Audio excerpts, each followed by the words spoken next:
Hey, everybody. Welcome back to For the Booze. Welcome back to For the Booze. You're smashing stuff over there. I'm good at this tonight. Oh, my goodness. What was our second episode tonight? Well, For the Booze. I For missed the that Booze. We're back. Again. Well, I mean, I guess according to the show, we never really left, but we haven't recorded in like 2 weeks. We have not. Been on vacation. Yes. Good thing we have backups, though. Yeah, but yes. we're back. We're We back. are. Yeah. We gotta keep backups for these times. So we're a little out of practice, but don't worry, we'll get it back together. It's okay. We'll be fine. So what do we got going on today? What do we got? What do we got? What do you got? We're doing a kind of well-known location, but maybe not a super well-known. I mean, it's pretty well-known. Yeah. What are we doing? Yeah. We're doing the Sallie House. Sallie House. It's a little house in a Yes. little town, In but a very little town, yes. it's known to be very haunted. Yes, it is. But I think first, you have a listener story. Me? You. I get to read a listener story? Uh-huh. Okay, so we have a story that was sent in by... It's kind of a story. It's more of somebody sharing a personal experience with me, but they do know that I'm reading it on here. It's from my mother, Deborah. Your mom. Deborah.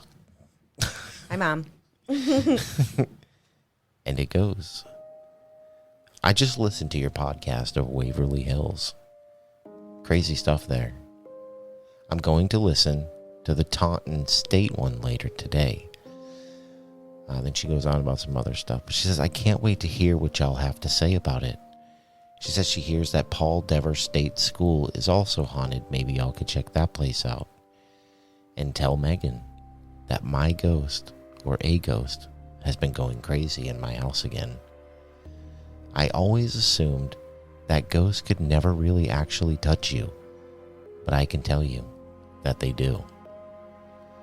I was asleep on the couch, sitting up, and I got pushed from behind, hard enough that I fell off the couch.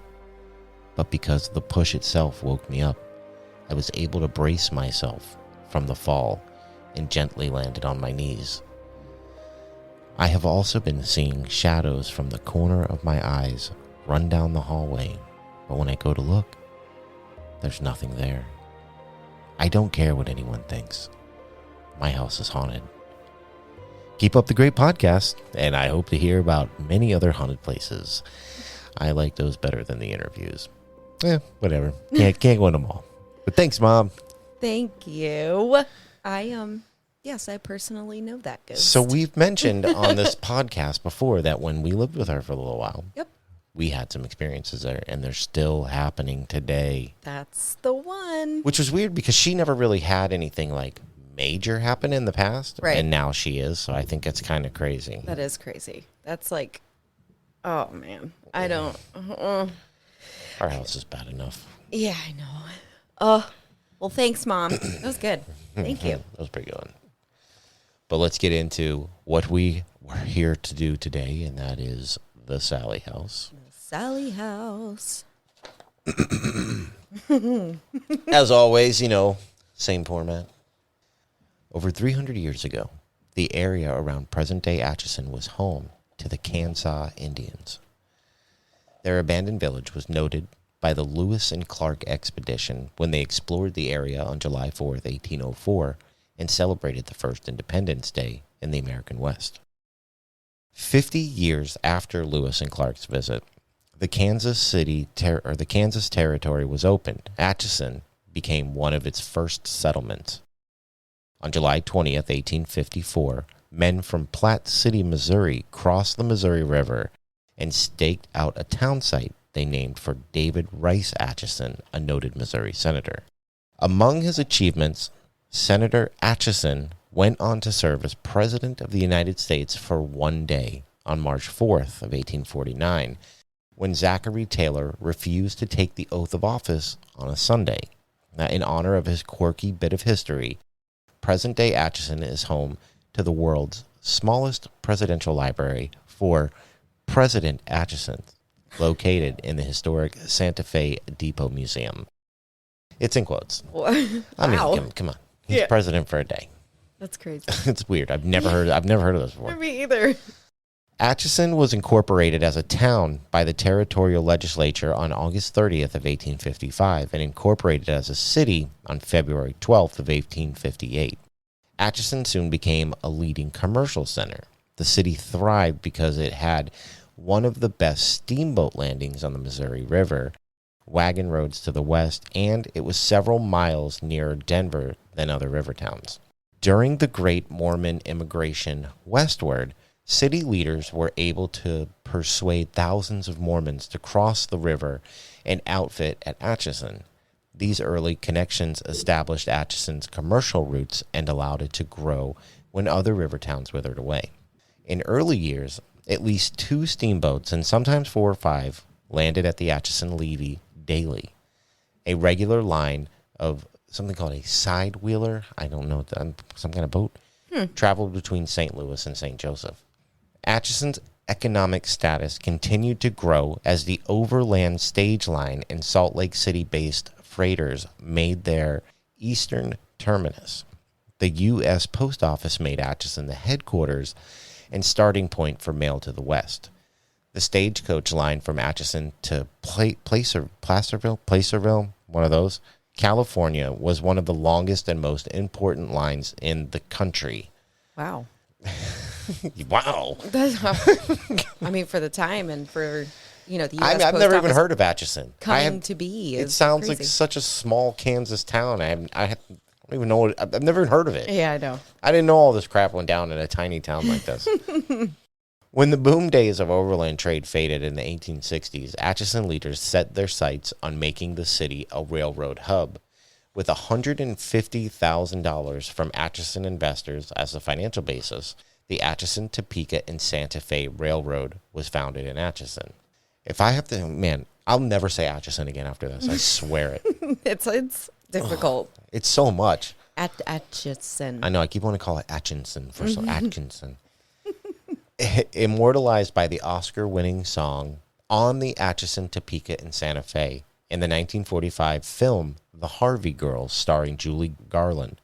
Many classic film fans can still hum the catchy Atchison tune that I have never freaking heard before. Nope, never. You're not bumping that on the way to work? Yeah, No. me either. No. Atchison's prosperity knew no bounds from 1870 to 1900, when major industries were established. Large wholesale firms were developed, and the commercial life of Atchison was at its most robust. Atchison was one of the first banking centers in the state, and industry grew, along with railroads, dealing in grains and milling, lumber, and manufacturing. During the 1870s, Atchison rivaled only Leavenworth and Topeka as the state's most important manufacturing centers. Atchison's influence in the state extended to politics. John J. Ingalls, an actress and lawyer who became, lawyer who became a U.S. Senator, was instrumental in the framing of the state constitution and established the state's revered motto, Ad Astra per Aspera, or to the stars through adversity. Yeah, I got that right. Good job. It was impressive. Atchison provided Kansas with 3 governors, George W. Glick, John A. Martin, and Willis J. Bailey. Now, 3 Atchison lawyers also served as Chief Justice of the Kansas Supreme Court. Recently, Atchisonian,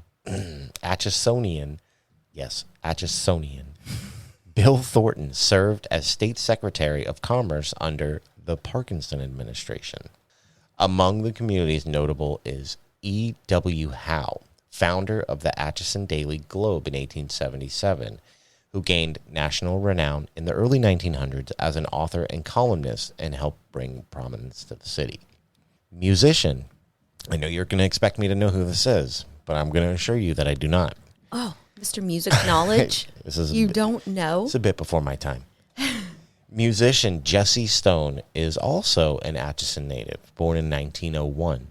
A prolific songwriter and arranger, Stone may be best known for the rock and roll hit Shake, Rattle, and Roll.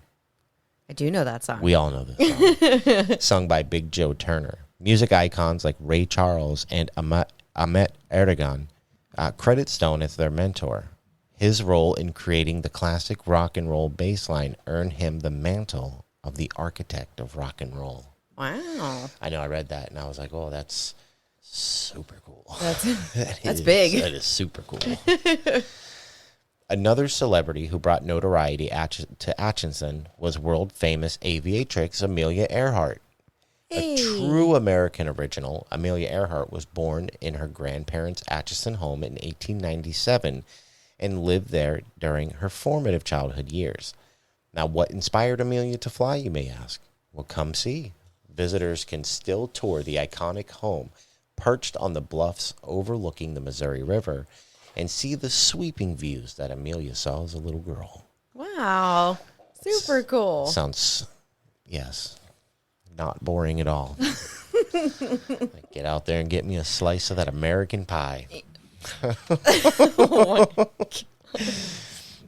Built sometime in the mid-1800s, about 50 miles from Kansas City in Atchison, sits what is known today as the Sallie House. It is known to be the most famous haunted house of all, where people pay to visit for the day, and the most daring of guests even stay overnight.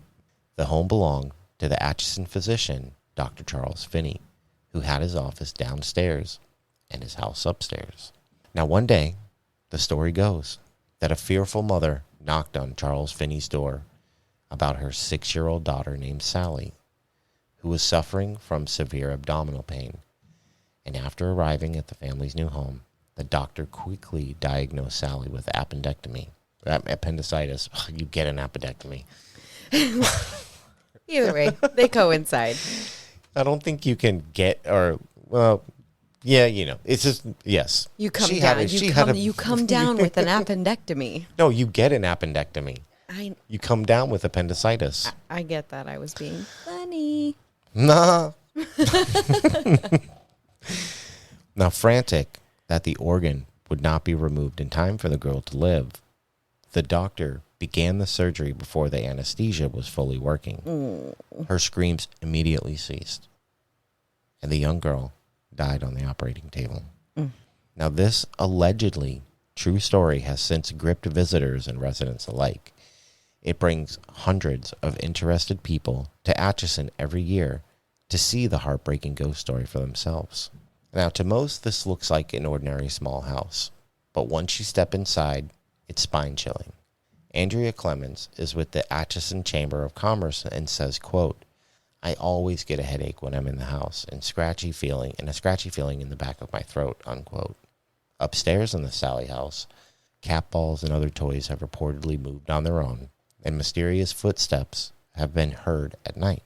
Investigation groups would also bring a so-called spirit box that would start to pick up ghostly sounds upstairs. The investigators use this gadget to catch, as they claim, voices from the dead, and even experienced paranormal investigative crews often feel uncomfortable in the house. Despite all of this, some researchers argue that a girl named Sallie never lived in this town. They say that a young 6-year-old girl was never killed in the house in Atchison, and despite there being a headstone for a girl named Sallie, that there are no documents for. But once the lights go out and the doors shut, what really goes on inside the house still remains a mystery. Ooh. So there wasn't actually a whole lot about this house other than the one story. Well, there's more stories that I'm sure you're going to cover, but the legend of how it came to be. It's not necessarily true. Right. Which is crazy. And like some people dispute it. But I mean, well, it's not in the records. All right. This is why I didn't write any of this down.